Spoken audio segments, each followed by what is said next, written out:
Imagine a world stage where global tensions and diplomatic efforts collide. Today, President Trump steps into the spotlight at the United Nations General Assembly in New York City, and what he says could ripple across international relations for years to come. But here's where it gets controversial. His speech is expected to cover a wide array of pressing issues, from ongoing conflicts to U.S. achievements, and it might even touch on some hot-button topics that could spark debate. At 9:50 a.m., Trump will address a packed room filled with dozens of world leaders, including allies and adversaries alike, such as Iran's president, each with their own agendas. He's planning to speak candidly about both the positive developments and the troubling crises unfolding worldwide. This includes Russia's invasion of Ukraine, a conflict he's been eager to resolve, and the devastating Israel-Hamas war in Gaza, which he has labeled a disaster. In addition to addressing these crises, White House spokesperson Karoline Leavitt indicates that Trump will highlight his administration's accomplishments, especially the ceasefire agreements his team has helped broker, an effort to showcase his foreign policy record. Meanwhile, some of America's closest allies, like the UK, Canada, and France, are expected to recognize a Palestinian state during these sessions, a move that the U.S. and Israel have strongly opposed. Whether Trump will directly address this contentious issue remains uncertain. While in New York, Trump is also slated to meet with leaders from Ukraine, Argentina, and the European Union, among others, signaling ongoing diplomatic engagement amid the complex global landscape.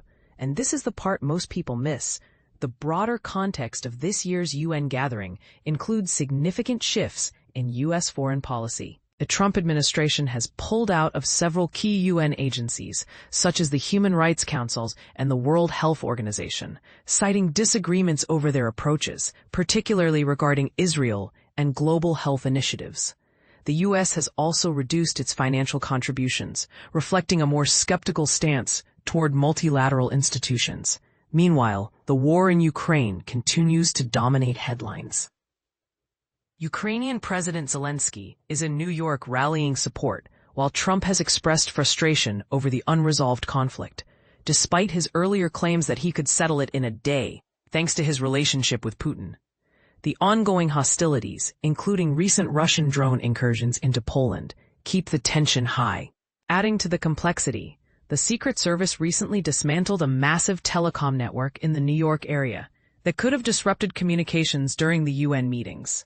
An example of the security challenges that come with such a high-profile event. Looking ahead, Trump's upcoming speech is expected to emphasize American strength, criticize what he sees as the decay of global institutions, and perhaps propose his own solutions to these crises, especially the Ukraine conflict and the Gaza situation. But here's the question. With so many competing interests and controversial moves, like the recent recognition of a Palestinian state by some allies, will his message resonate or deepen divides? And what do you think about the U.S. stepping back from certain international organizations while still trying to shape global diplomacy? Share your thoughts below. This week's UN gathering might just be the beginning of a new chapter in world politics.